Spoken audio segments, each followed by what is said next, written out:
shoot, I said as you claim it. Instant Xbox, spin the block, his legs slide. Fast talker, no riddling, moonwalker, selling moon rock just to make dividends. You in traffic with family? That much making a portrait. Gun kick back, not grannies from porches. David on the scene, you know that it's scorching. What's a man with king? No response to the saying, advancing the line, advancing the payment. You front the game and shoot, what said as you claim it. You already know the time, told my boys to hold the line. We gon' shoot it out in seconds, leave you posted like a vine. Bow your head down to the king, leave your roses at the shrine. We stay ready for the war, just need the king to drop the sign. Say what you running from, what you running from. I'm with my team, we bleed green, that's what you wanted, huh? Say what you running from, what you running from. I'm with my team, we bleed green, that's what you wanted, huh? This what you wanted. This what you wanted, huh? Peace and blessings and welcome back to Xbox Frontline News with your boy, the King. Now, I know yesterday y'all was like, yo, where's the video, King? Sorry, buddy. There's no video yesterday based on the fact that it was the Game Awards and I had a much needed night off. Now, I'm not going to put my content up against the Game Awards, knowing that the bigger story is the big winners and the big losers.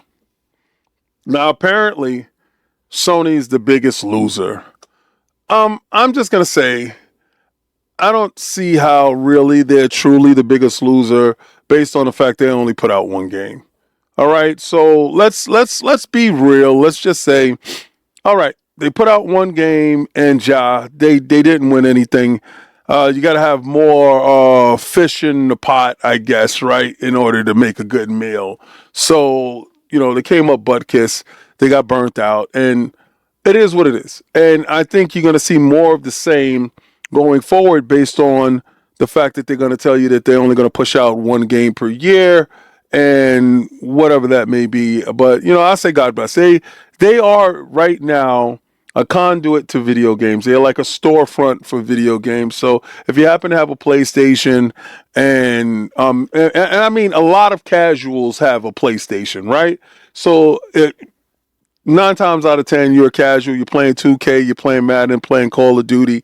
So you have a PlayStation and that's cool. And then you got a couple of hardcore PlayStation people, but they usually have multiple consoles, like myself and others. So it's really no skin off their back, whatever the hell Sony does, because, I mean, half of the time the real hardcore players didn't get a chance to play Ghost of Yode regardless. I saw a lot of crash outs online with PlayStation dudes, I don't know, either mocking themselves that PlayStation didn't win anything or, trying to have the happy sad. And the happy sad is, when you feel sad inside, but you put on a good face and, go with it. So, you've seen a lot of this stuff. And all I could say is you didn't work on a game. So who cares?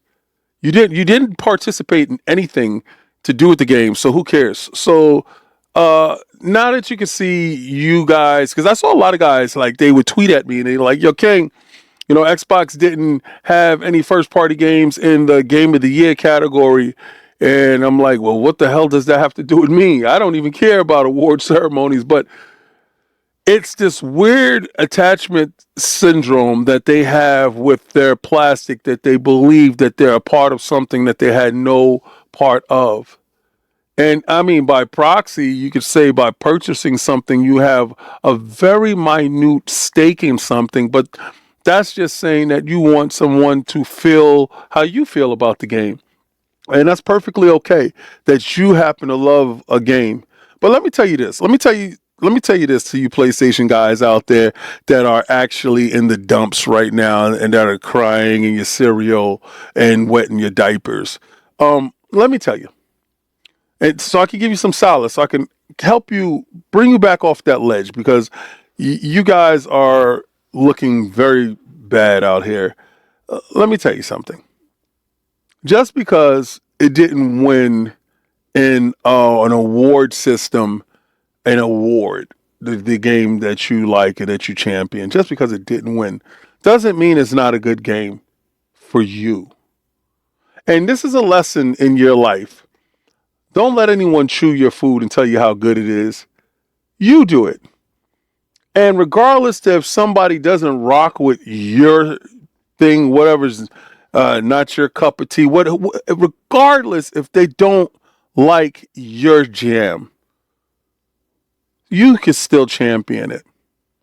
Stand strong, hold the line, and just don't give up. Because I'm seeing a lot of you guys and you're looking weak, and it's just such a sad sight. Because you're like petulant little children when you don't get your way.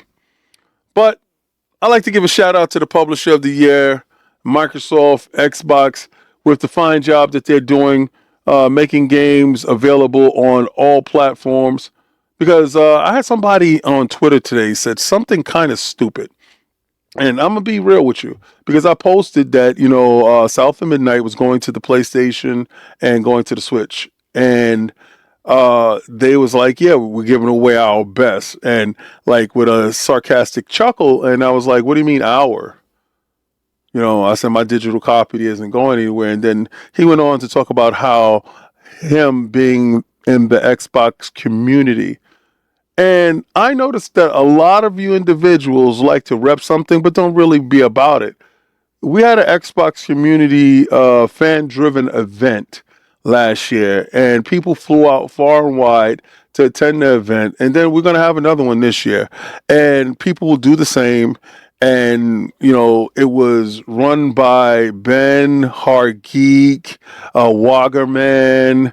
A lot of other people were helping with Gamers Circle podcast, and Mr. Boomstick Excel. And just a lot of people were there. Iron Lords was there. You got kind of funny with Paris being there, and you had Microsoft execs there to help out, to be part of. And if I'm forgetting a lot of you guys' names, I'm sorry, I do apologize. But again, the community was there in full force in support, and I just don't like fake clout chasing individuals, bandwagoning community that they don't truly represent or truly participate in and aren't really about. Right? So again, this is Xbox Frontline News with your boy, the King. And I'm here for the community, by the community, and a champion of the community.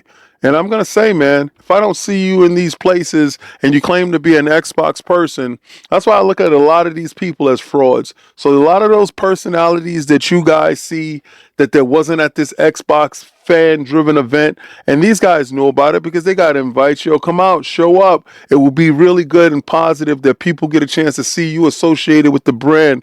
A lot of these dudes is just grifting you dudes, and they're not about the brand at all. So listen, I'm just going to say, let's get into today's topics, because we got some topics that I do want to talk about, some things that I do want to get into.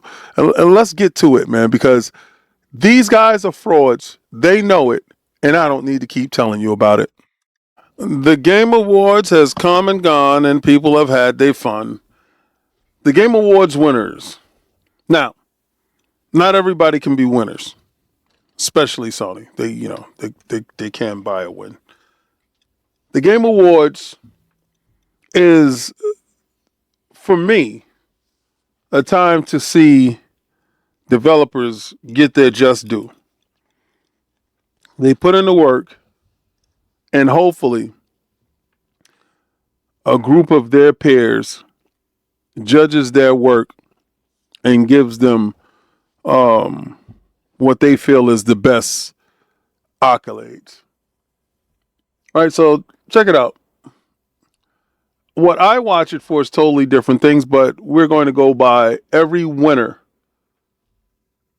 in all Xbox nominees. So, Avowed was nominated for Best RPG, didn't win. Doom: The Dark Ages was nominated for Best Action Adventure Game and Innovation and Accessibility, and it won in accessibility. So we have, one winner when it comes to that for Doom: The Dark Ages. Indiana Jones was nominated for Best Performance by Troy Baker and Best Action Adventure Game. Came up short. Ninja Gaiden 4 nominated for Best Action Adventure. Came up short. Outer Worlds 2 nominated for Best RPG. Came up short. South of Midnight nominated for games for impact. It came up a big winner. And innovation and accessibility came up short. And you can go into third parties. Arc Raiders came up big for best multiplayer. Best community support winner, Baldur's Gate 3 came in as the winner. Best audio design, Battlefield 6 came in as the winner. And Claire Obscure Expedition 33, Game of the Year, Best Game Direction, Best Performance, Jennifer English, Best Narrative, it won. Best Art Direction, it won. Best Independent Game, it won. Best Debut of an Indie Game, it won. Best RPG, it won. Best Score and Music, it won. And then we have Fatal Fury City of the Wolves Special Edition, won Best Fighting Game. You had Final Fantasy Tactics, got Best Winner for Strategy Sim. Hollow Knight got Best Action Adventure, it won. No Man's Sky got winner for Best Ongoing.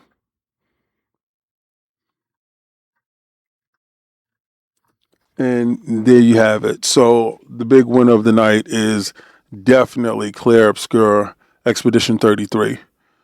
And rightfully so. And one of the biggest surprises of the evening, we got Tomb Raider Legacy of Atlantis. Now, that is like a revitalization of the first one. And I love me some Tomb Raider. You saw all the wonderful moves that Lara Croft did in the first one with the diving back and the slow motion shooting like Max Payne, or her flipping and her gymnastics where she'd go into like a weird over the top, I don't know, that's not a pirouette. I don't know what's that's called. It's like a cartwheel, slow motion cartwheel. I don't know. I just don't. I know it was uniquely hers. The dual welding. We saw the classic wolves. We saw the raptor, the T-Rex, the platform jumping, and that kind of took me back. But then we saw Catalyst. And in seeing Catalyst showed us that they have different things in store for Lara Croft. So a 100% difference between the two, but still uniqueness and sameness that actually makes it Lara Croft. So you had a beginning and you had the future. And it's good to see Amazon Games taking the IP and respecting it in a manner that it did. It's good to see. If you've been through to the theaters lately, well, you know that Five Nights at Freddy's is inside the theaters. And I mean, I haven't gone to see it. So, but next week we get a game launching on the Xbox platform, a Five Nights at Freddy's game. And I hope y'all get a chance to play it. I hope you'll like it. It's called The Secret of the Mimic, Five Nights at Freddy's. My daughter loves that stuff. So in a rare Matt Booty sighting, Matt Booty explains why Xbox ditched its $80 price tag for Outer Worlds 2 and other games starting this holiday season. If anybody remembers, Matt Booty, well, he didn't say it, Xbox were going along with the $80 price tag, with Outer Worlds 2 being the first title, and all first-party titles after that fact would be doing so. But we all believe that due to poor reception of the Outer Worlds 2 as far as price goes and poor pre-ordering and stuff like that, Outer Worlds 2 dropped the price back down. And what Matt Booty had to say was, our focus is on delivering player satisfaction and delivering player value. And we will always be going to be listening to what people want there. Where we reached in last year, and we think for us that the real focus has to be and he'll come back to this phrase, is that they're going to start meeting people where they are. I don't know how you spin that any harder. They said they're going to be less focused on the top end of what the price would be as they start to engage people in different ways to extract money. Well, he didn't say that to extract money, but I just added that in there. And we're going to continue to listen to feedback from fans. We're going to continue to balance that with running a healthy business. But right now, on the content side, we don't have any pricing updates. And, you know, Matt is never really out in the streets. It's really, you're going to catch Sarah, you're going to catch Phil, Jason Ronald, Aaron Greenberg. You'll catch them outside. But Matt really sticks to the business side and sticks to the corporate side and the work. Hearing him explain why they ran back on that price doesn't really shed any light. So we're continuing to speculate that it was the poor reception of the title when it came to pre-ordering, and pre-orders wasn't as high as they anticipated, so they had to fall back on the price. And that's across the board because, as you remember, Outer Worlds 2 launched on PlayStation and Xbox and Steam. So, and Windows PC, of course, Play Anywhere title. But in understanding and knowing this, you know now that, listen, if 4 different demographics, 4 different platforms doesn't resonate with you in a manner that you think that they would, or that you had a baseline for, they don't resonate, well, then obviously you need to drop that back in order to get engagement back up. And leaving that level of sour taste in people's mouths, I think it kind of benefited them, to be real with you. Because I want you to think about it this. Let's say they continued with the poor reception on that price tag, and then Call of Duty came out and it had the higher price tag. It would have sold far worse than it did now. And, from all indications, this Call of Duty isn't as popular as previous ones. Total War Warhammer 40 is confirmed to mark the franchise's debut on an Xbox console. Experience the beautiful fusion of galactic strategy and visceral real-time battles. Now, I ain't gonna lie to you, bro. I haven't played a real-time strategy game in a minute. And I haven't played a 40K real-time strategy. And from what I hear, it's, something spectacular to see. Now, I'm kind of new to the Warhammer universe, right? And playing all the games that I've played so far in the Warhammer universe, I'm eagerly anticipating this title hitting the Xbox, console.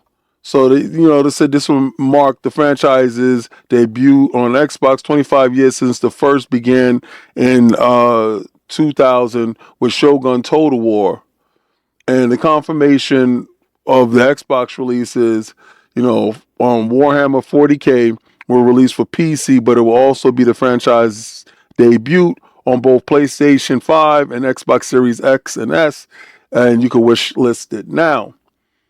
The game looks beautiful. It looks spectacular. The cinematics in Warhammer are some of the best that we have in gaming.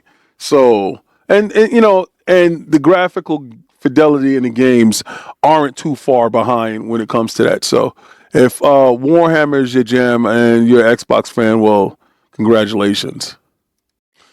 Well, like I said, I'm going to thank each and every last one of you for rocking. Now, when I say this, that doesn't mean, take the exit. Because this is usually the time when I sit down and go over the stuff. So somebody said something I said about a synopsis, and then they gave me a breakdown of it. Bro, have fun with it. And it's no disrespect. I don't take it as disrespect. I'm just like, have fun with it. And I do appreciate everybody with your correcting. Your king is this, is that. Your king, you need to say this and this. That. I appreciate all of you. Trust me. And tomorrow, for members, I'm going to show you how the raffles are going to be going out and how many packages I have here. I got 1, 2, 3, 4, 5, 6. And I have a ton of food. All right. So I'm going to give out 6. We're going to raffle off 6 packages. Now, in these packages, I'm going to show you what is going to be delivered in the packages. We're going to have a grand prize winner. I'm going to have we're going to do the raffle live tomorrow on my show. And you guys will get a chance to see how I do it, what's going to be inside the prizes for the holiday, for the solstice, if you celebrate Christmas, for Christmas, whatever. If you don't celebrate anything, then it's just a gift. But for members, so you guys, still got time to become a member or whatever, and we're going to do that tomorrow. Members are going to pick up a number, and I'm going to make sure I cross-reference you being a member inside the member log, and I'm going to mail out gifts to you guys. Because I think that you guys deserve it. You guys have supported me and been a part of the Frontline community and the Xbox community, and it's a wonderful thing. But yeah, that's what I'm going to do tomorrow. Now, first, Matt Booty dropped some bombs, right? He was at the awards, the Game Awards, and he dropped some bombs. He said something in the effect of the January Direct. Now, we know that Xbox has damn near every month for the year of 2025 shown a show, a direct or a showcase or something that had to do with games every month, giving you a roadmap to what is going to be releasing. And we know next year is a big year. So I'm going to let Matt Booty say it for itself, and then we come right back. More games than we can talk about in any one forum, and the one that's coming up is our Dev Direct show in January. So we're not going to be able to run the gauntlet on everything that we're shipping in the coming year, but I can tell you we will feature Playground in the upcoming Dev Direct in January. So be sure to check that out, and there'll be more than we can possibly put in that show, but we are going to make sure to highlight what Playground's been working on. Now, we all know what Playground Games is working on. They're working on Fable. They're working on Forza Horizon 6. And I believe that we're going to see, because he did say what Playground is working on, I do believe that we're going to see those games. Now, everybody keeps looking at this hat. And by looking at this hat, you're asking me, King, what does that actually mean? Well, if you saw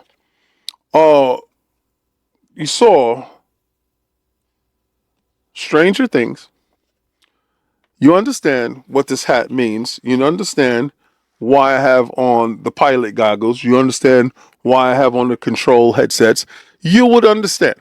You will understand that I was at a private event with Flight Simulator, ushering in the new patches and stuff going forward.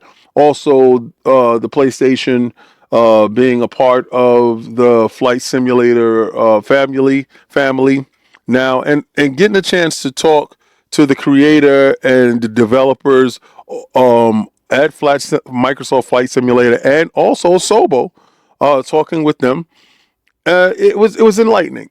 But yeah, this is the look. This is what we're going for here. So, the King got a bunch of swag and stuff from there. And again, I can't promote it hard. I just want it for my PlayStation VR 2, to be real with you. But the Game Awards, that's the tricky part. Now I'm going to say this. I'm going to say seeing South of Midnight When Anything is great. Seeing South of Midnight being available on multiple platforms other than just Xbox is also great.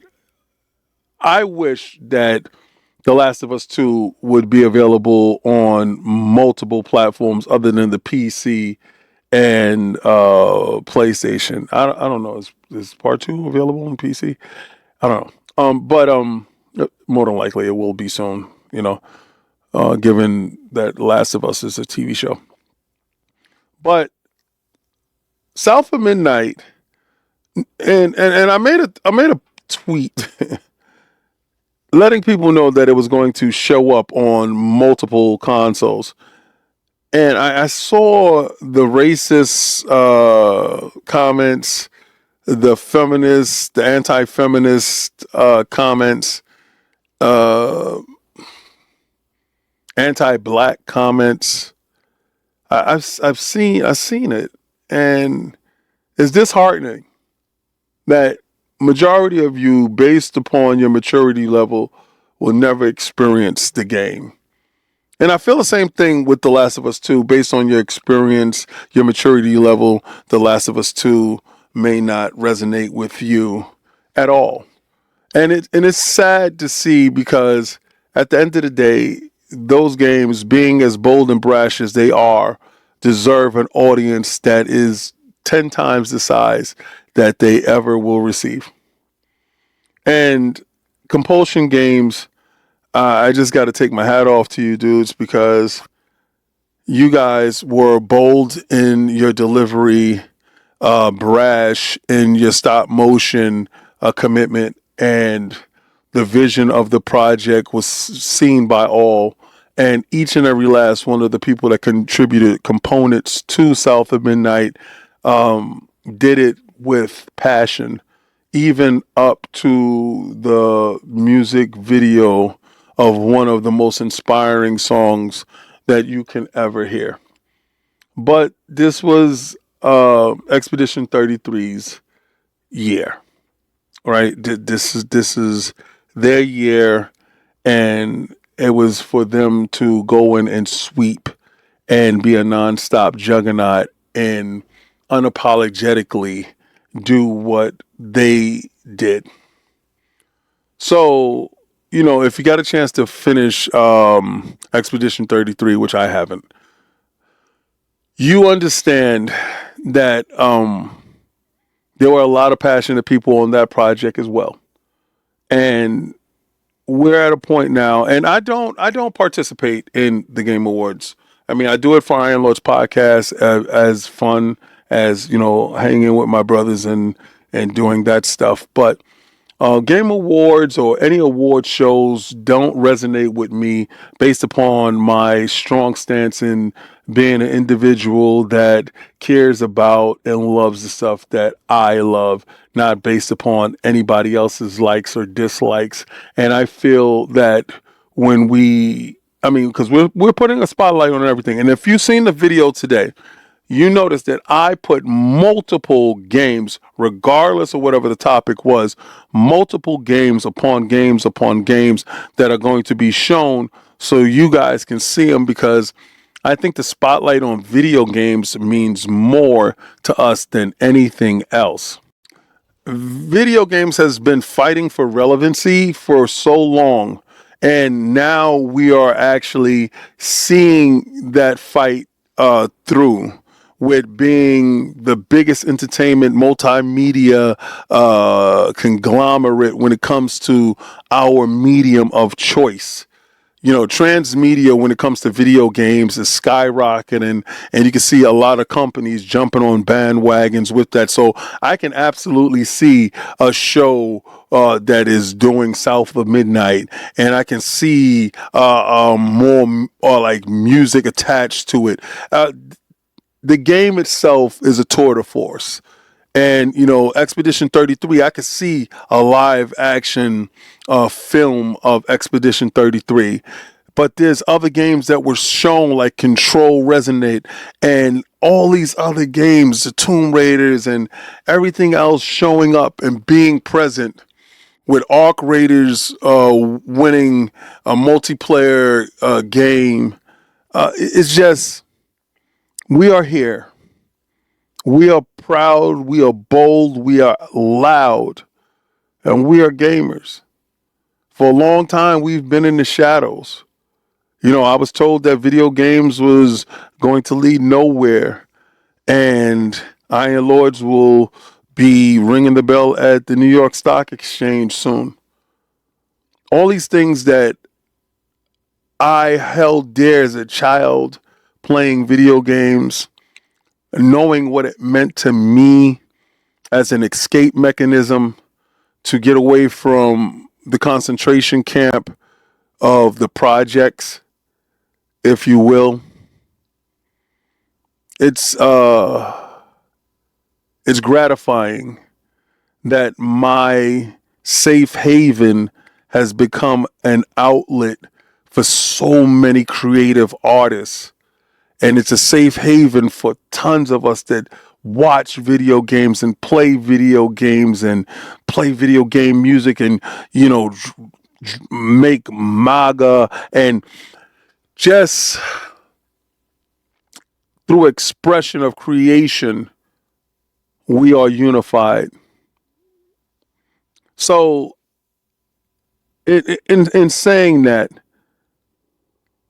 I understand the passion that goes along with your favorite game winning any award.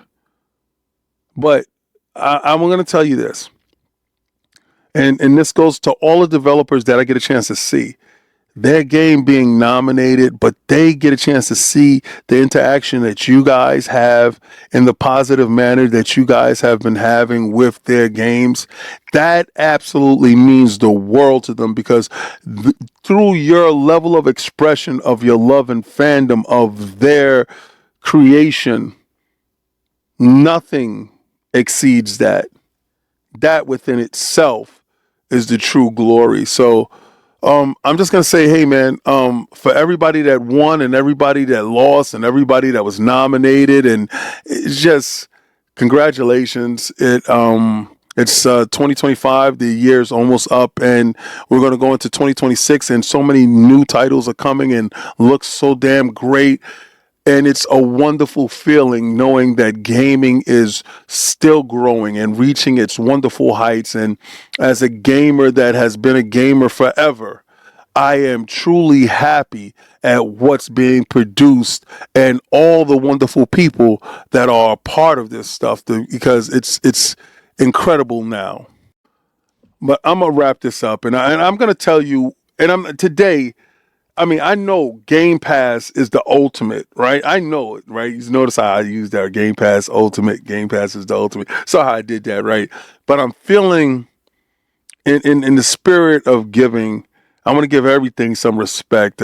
So if you play on Nintendo, go play the Nintendo online, right? If you play on PlayStation, go play on PlayStation Plus. But if you're an Xbox card carrying member and you go where gamers game and winners win, I'm going to tell you like I always tell you, and do what I always try to do. Try to play the Game Pass. Play it day one with Game Pass.